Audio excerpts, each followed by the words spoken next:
if you're lucky the first time, you have to learn to lose. You have to lose. You learn to accept that other people after you will also be very successful, or maybe you are not so successful.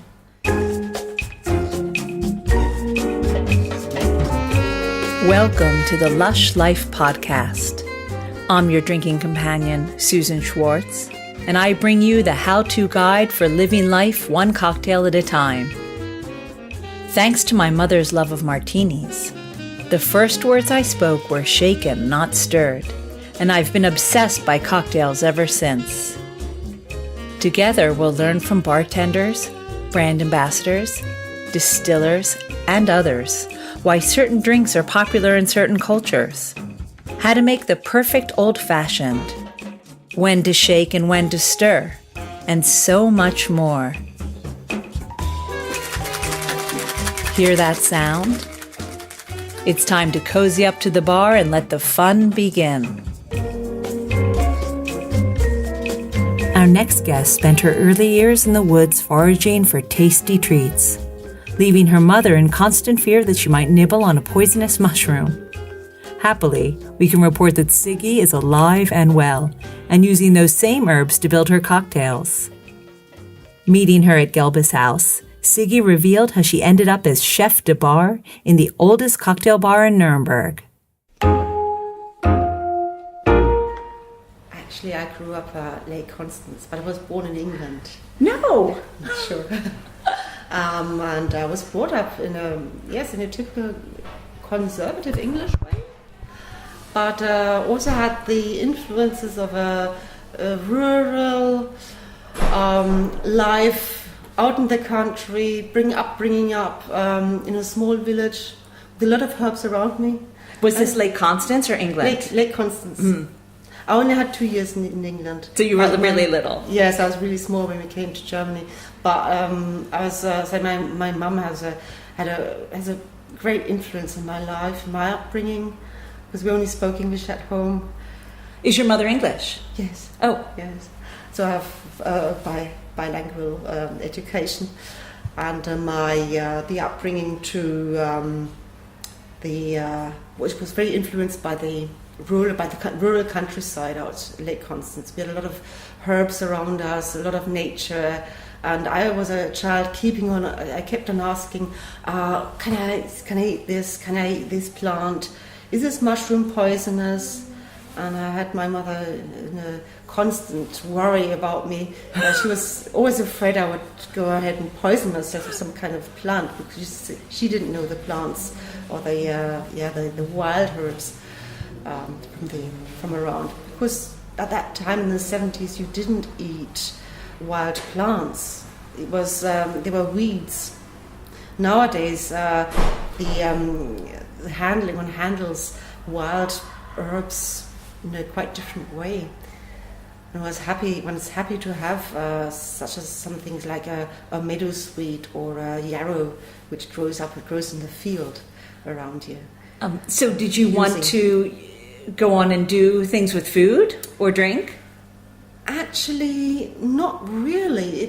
When in puberty, I more or less forgot these things, and happened to land in hospitality in a hotel. I did my apprenticeship in a normal hotel, and it was only later when I was working in service in Switzerland when my boss, the chef de cuisine, gave me an old Swiss cocktail book as a present, as a farewell present to me. And I didn't really know what to do with this book, because all these recipes were so mystic. I couldn't understand these recipes, these old recipes.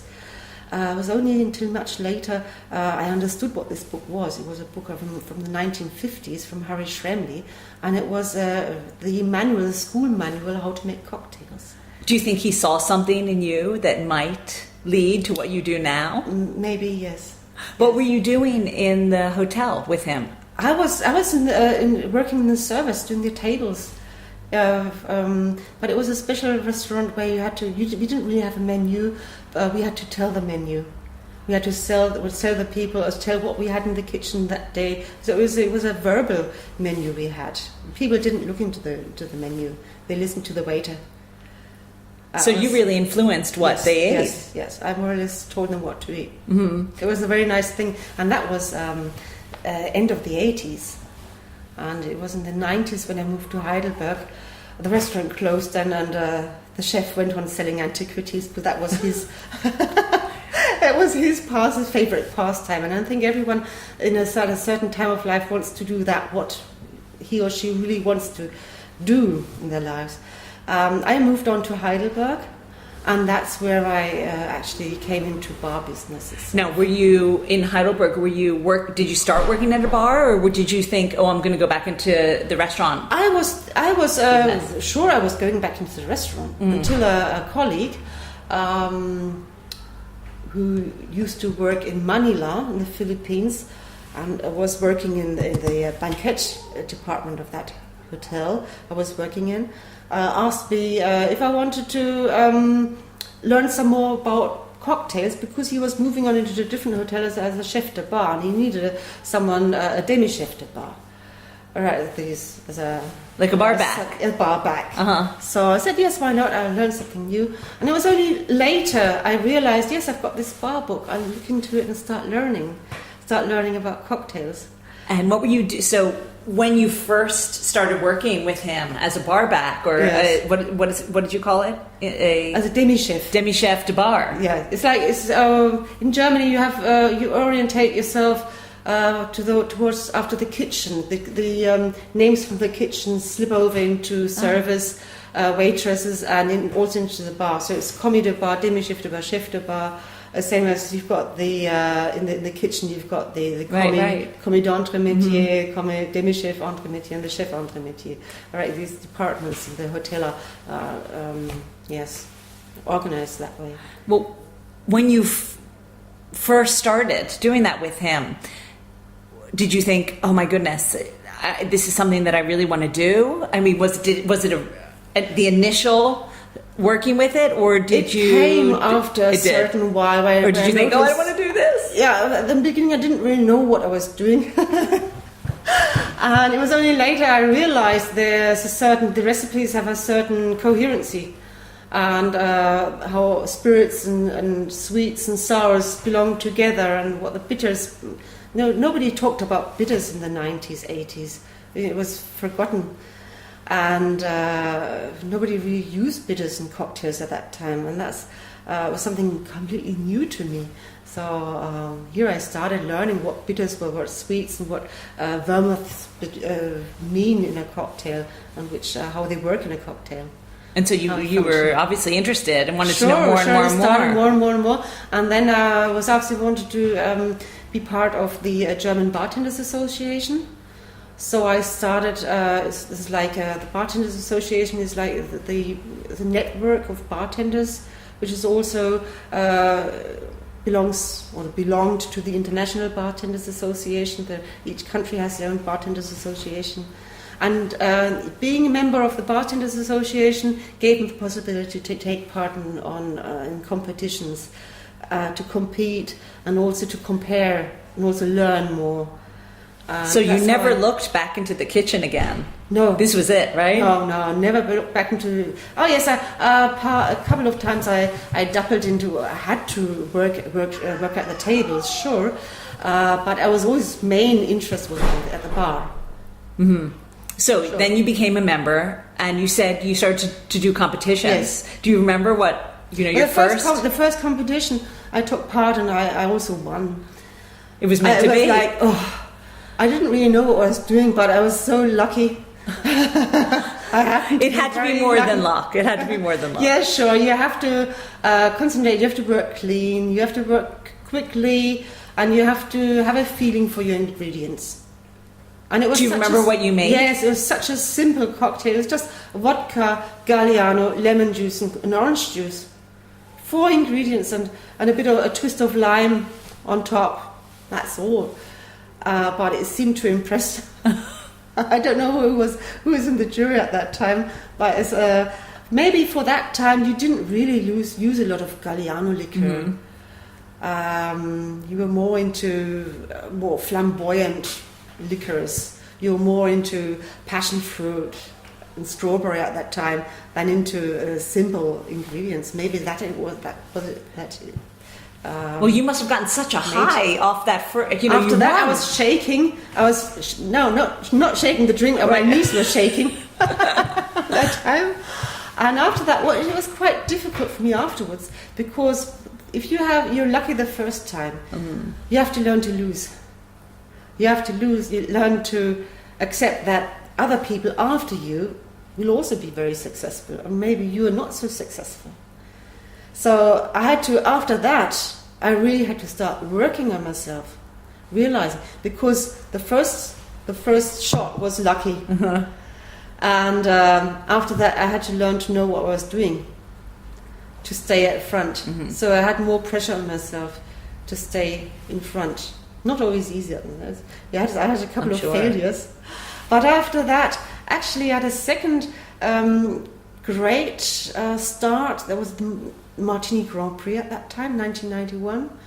And that the German, national, there was a national finals, and then you go to the international finals.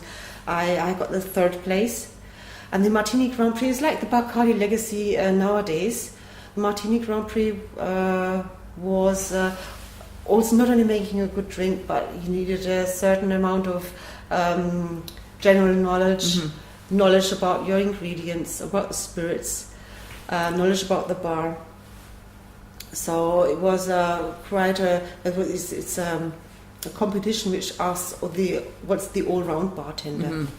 So it's not only the drink, and I was quite successful. The third place in Germany and the second place international. Oh, fantastic! So yes, that was more or less a reassurance to me that I'm on the right way, and that's a great motivation for a young person. I was 21 at that time. Oh, so young. So yes, pretty young at that time. So it was always a motivation, and to go on, to look on and compare, try out new products, try out old products. Because that was pretty early in the cocktail world, yes. Considering now it's just cocktails everywhere. Yep. Did you feel like you were, one of those who was the forefront of something new?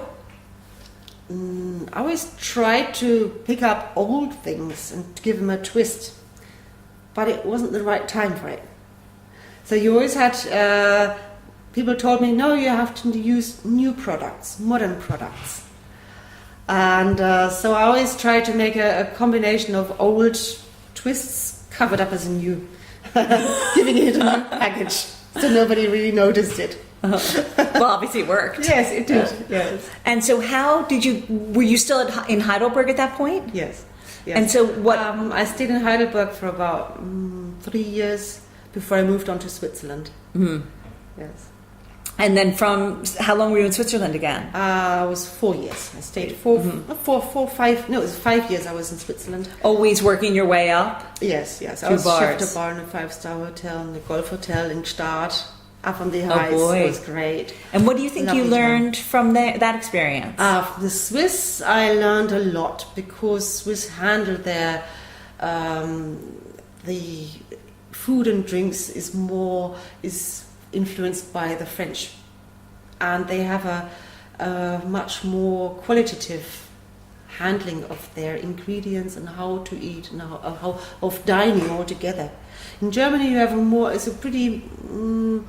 the standard of food, the culinary standard in Germany isn't as high as in Switzerland or in Austria. And also the standard of a waitress is much more difficult in Germany. In Switzerland and in Austria, the waiters have a different standard, more professional standing. And people expect more of a waiter or barman, because they have to be able to present a drink or present food in a different way, in a more professional way, which isn't expected of you so much in Germany. In Germany, the focus is on the kitchen or on the chef, and less on the staff around him. Yeah. So what brought you back? my father brought me back. He said, girl, you have to do something now. You're heading on for 26, 28, 26 now. You should you should get yourself a grade. So do you want to do your Meisterprüfung, your master degree? I was like, all right, well, should I, shouldn't I? All right, I'll do it. No, more or less. So what did you get a master's degree in? I first did my Hotelmeister to finish off my apprenticeship, to give this profession an ending, a rounding up, just give it at the top. And also because then I'm allowed to take on apprentices with a Meisterprüfung as well. Mm-hmm. And pass on the knowledge. But always knowing that you were going to come back to a bar. I was in the bar, but I said, for a bar profession, they wanted more experience at the bar. So I did my Hotelmeister.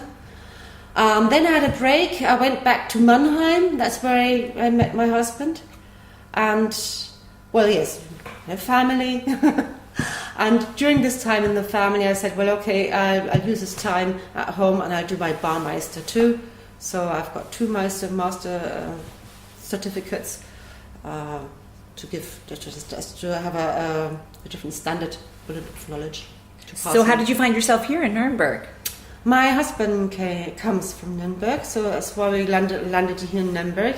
And at home, yes, I had the kids at home, and I made a funny decision. I bought a horse. This horse was going to be sold to the slaughters, and I loved this horse, and I just couldn't let this horse go to be slaughtered. So I bought it.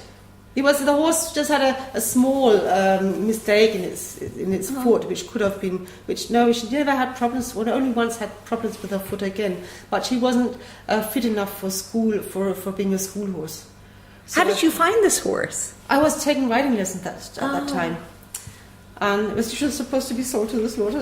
I couldn't handle that at all, so I bought it. And of course my husband was shocked. I was like, what, it's expensive, no, who's going to take care of the horse? And it's the cost of the stable and I had a bit of trouble with him. So I said, okay, I'm going to work. So I looked for a job. Kids were fine, they're doing fine. Grandma was there, Daddy was there, and myself went looking for a job, and I started here in the Gelbes Haus in Nuremberg, and that was 2000.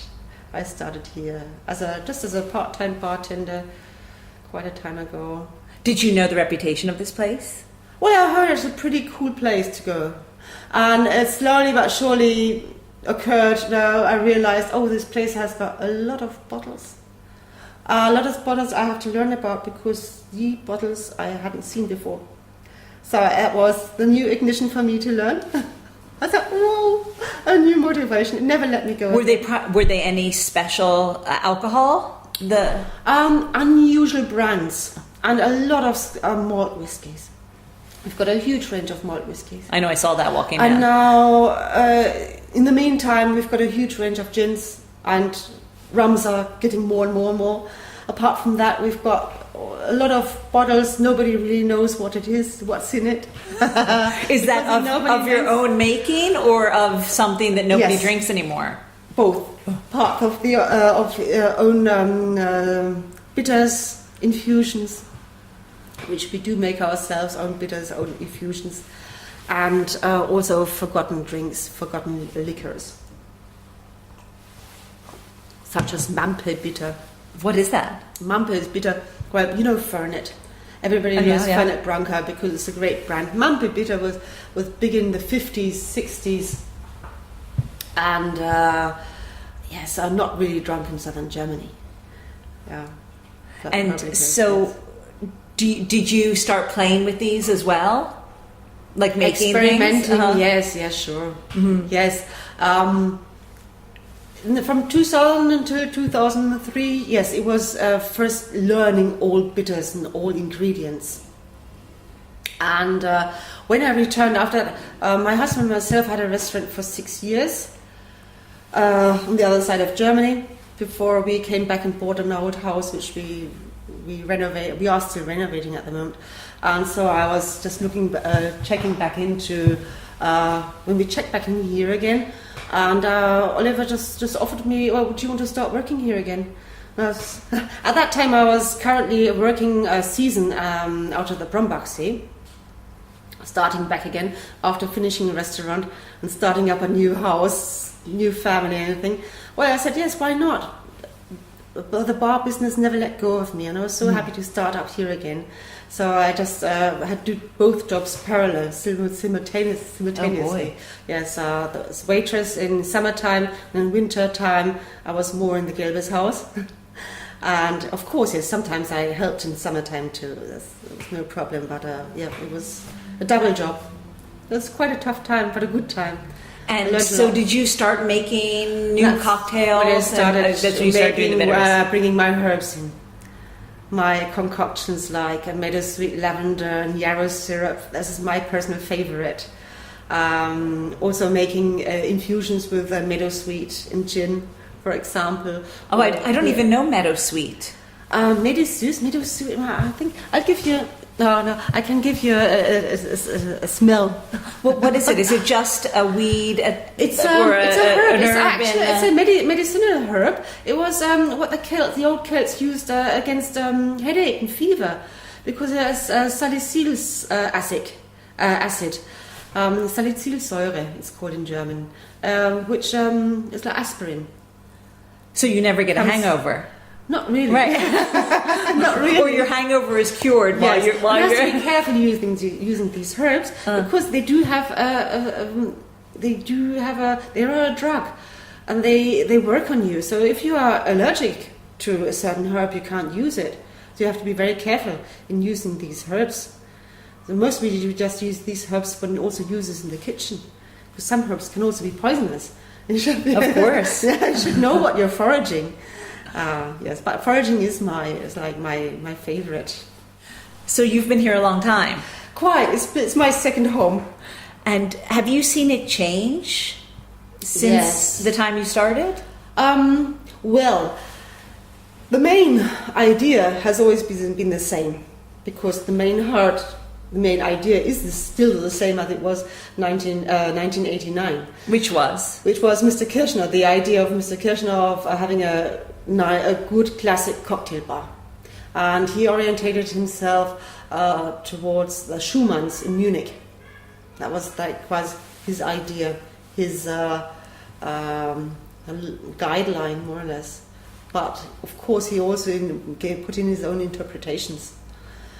That's the main. The place has stayed the same. We haven't, as you look around, nothing has really changed. We were like 29 years. We've been on the market. Next year was 30 years, which is a good time for a bar. And it's not easy to keep a bar running at the same standard. It's easy to make standards, to set standards, but it's hard to keep them, especially if they are high standards. You have to be able to represent these standards and keep them, or else the guests are disappointed with you.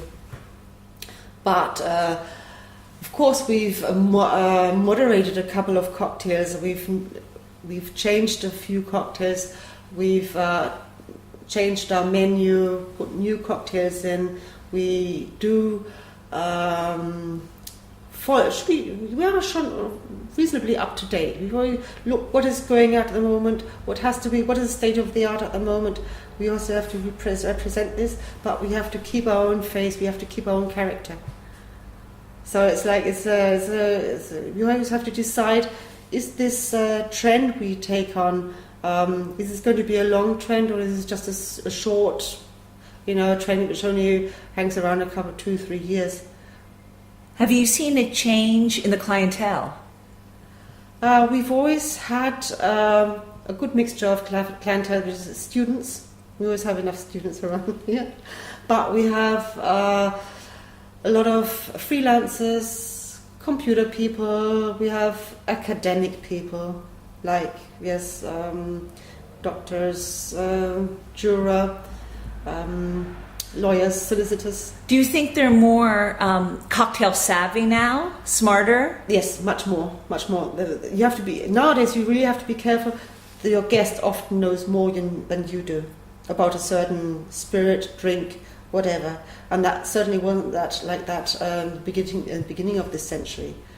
In the beginning of the century, the people were they didn't really know much about cocktails. But nowadays you have the people sitting at the bar, they're really scrutinizing you, checking up how is she working, she's taking 3 dashes instead of 2. You really have to be you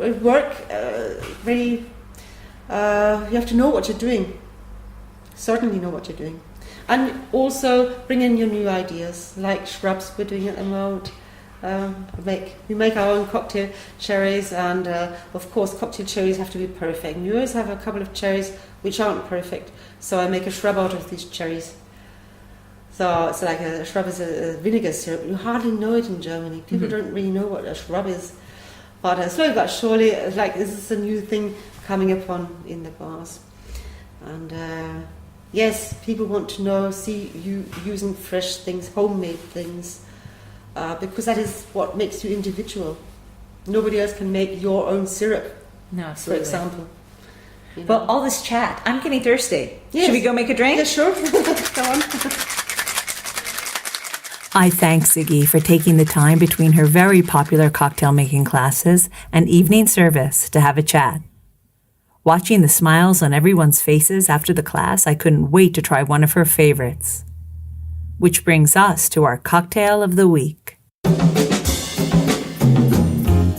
Directly from the Gelbes Haus is our cocktail of the week, the Schorsch, the Franconian nickname for George. Google Franconian if you want to know more.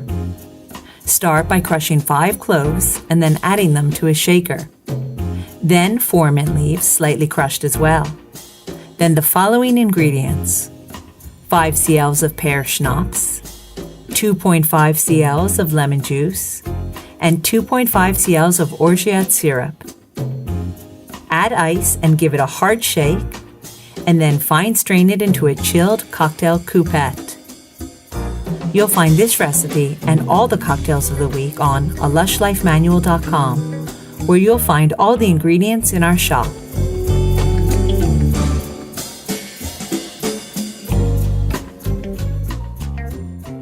If you're planning a trip to Nuremberg, please check out my post on all the things to do in Nuremberg when you're not at Gelbes Haus on my sister site, bestbitsworldwide.com.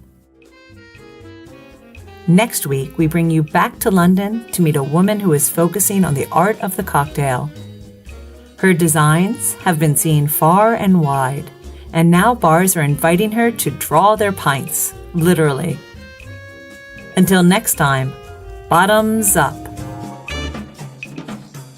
Thanks for listening to the Lush Life podcast, the sister of A Lush Life Manual. For more information and links to everything you heard, plus a bit more, please visit alushlifemanual.com. Always remember the wise words of Oscar Wilde. All things in moderation, including moderation.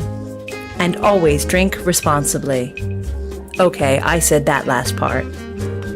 Theme music is by Steven Shapiro and used with permission.